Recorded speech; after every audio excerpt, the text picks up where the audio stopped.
everyone, and welcome to Conquering Mount Scrapmore with Brenda. I'm Brenda, and today we're putting the quilting on the piano key border for the coffee quilt. Now this is a very fast way of quilting piano keys, and one of the things I do have to explain to you is that we did have some issues with my mom's black 301A, so I've got my backup 301A. And the backup 301A likes to sew this way vertically, but horizontally not so great. So we figured, okay, we'll pull her out to get the piano key border done. And so come on in a little closer, we'll show you how this is all done. Okay, so here we are. We're right at the sewing machine. And I want you to look at this foot. This foot is a ruler foot. Okay, this is one of these, you can run a ruler, like a quilting ruler, up along it. Now this combination of a ruler foot on this machine works best for quilting, for me. Now there are hopping foots and darning foots and all sorts of other feet that you can get, but this ruler foot right here, it's a brass ring that is got a slant shank. Now you can see this slant is very slight on the machine. This is what's considered a slant shank. Now I've still got like the 50 weight top and bottom. The top is variegated, the bottom is a solid, but it kind of matches the variegated.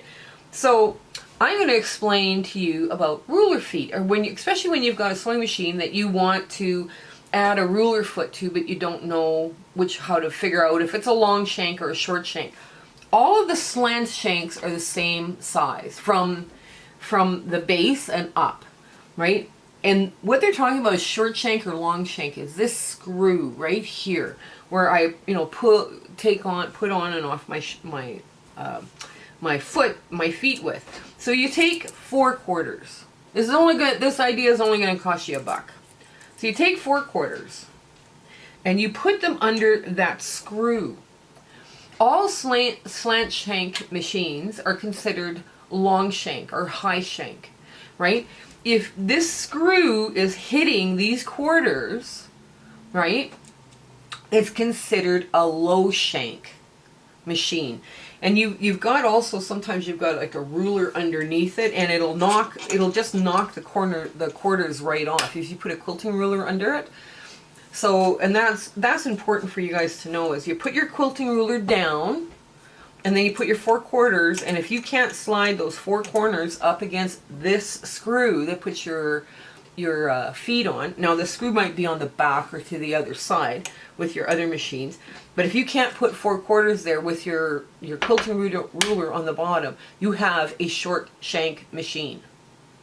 And that's important to know. If you can put all 4 quarters on and your ruler, you've got a long shank machine. And that's how they tell. So what we're going to do is we're going to continue on with this very simple pattern, and I'm hoping you can see this. This is basically, I'm going down on the stitch in the ditch, and I'm going to the middle, up, and then I'm coming back to about halfway, and then I'm going down, and then I'm going across the bottom in the binding area, in the seam allowance, and then I'm going up, and then I start back into the stitch in the ditch. This is the fastest way to finish a beautiful piano key border, and this is what this machine will do. And like I say before, some machines don't like sewing horizontal, and with this machine you can tell right away that when it's horizontal, when we're going across, you don't have the same stitch quality, and sometimes it skips stitches. So let's just get this done. I haven't got very far to go. Okay.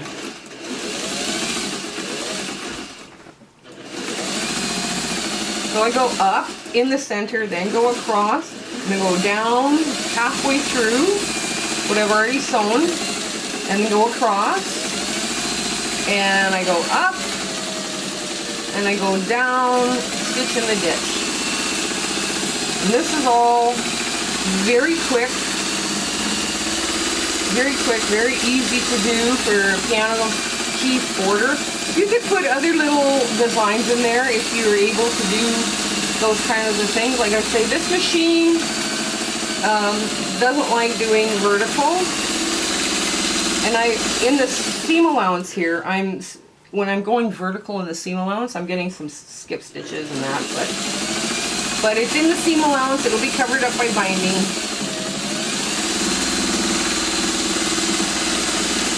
Now, I'm just going to race to the end, and then I'll show you what I did on the mitered border, or the mitered corners. This method sometimes is known as a divide and conquer, and I'm just going through the middle of what I haven't sewn.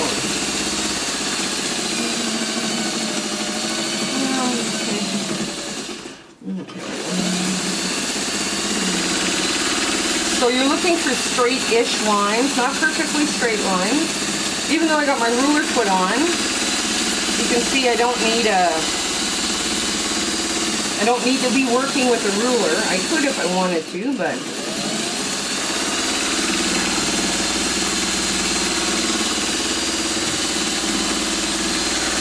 there we go.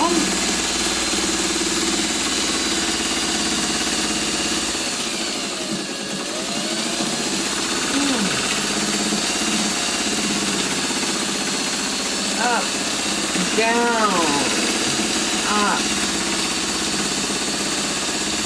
down the center, up the center, down the center, up, oops, okay, there we go. Ruler feet do occasionally get hooked. So here I'm at my border, my mitered corner.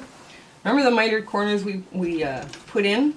Well, now I'm just going to get to the very top of that peak. And basically I'm only going to do half of this half of the block, then do this half of the block. But I'm going to do the same pattern here, so it looks like it continues around.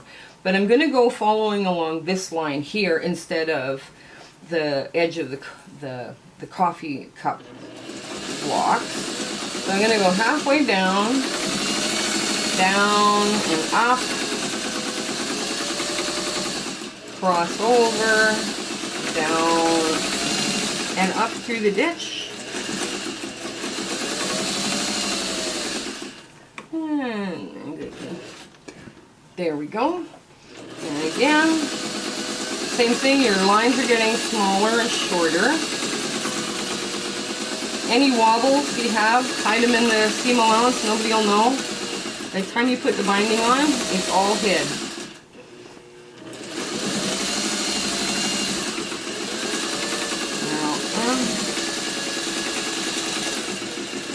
There, now, and we'll just get to the middle of the next block. There, and now we turn it. There we go. See? Now we're just going to do the same thing again on this side, and try and match up your lines. But if you can't match them, don't worry about it. The idea is just to relax, get it done. Don't worry about stuff.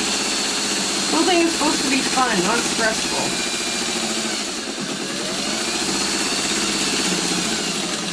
Coming up to the last bit.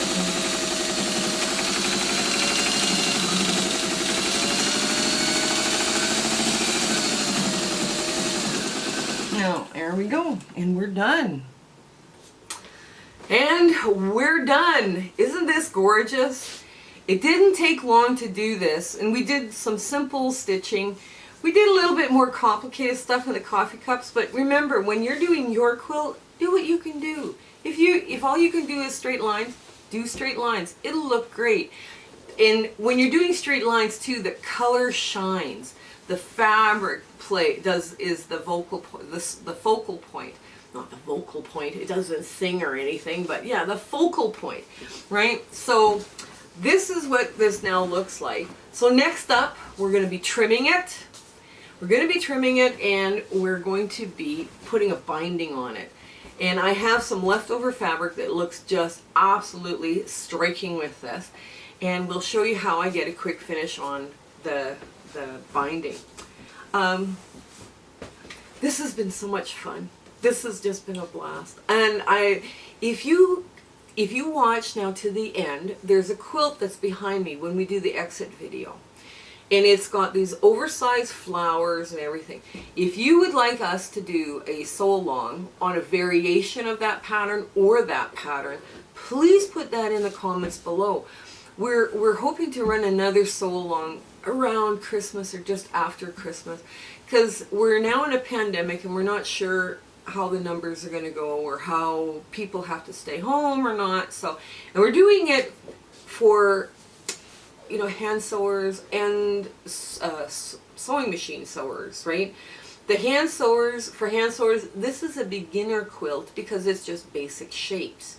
For the sewing machine people, it's intermediate. So be prepared to do a lot of wide seams, but watch the end video and look at the quilt behind me. So I hope this helps conquer your Mount Scrapmore. I can hardly wait to get to the next one where we're showing you how to trim and how to do binding. Okay, talk to you later. Have a great day. If you have questions about what you saw in this video, or you have ideas for content or something you want to see us do, please put those comments in the description below. But also, while you're there, like, share, and subscribe with your friends. That would really help us out. Okay, I want to thank you and have a great day.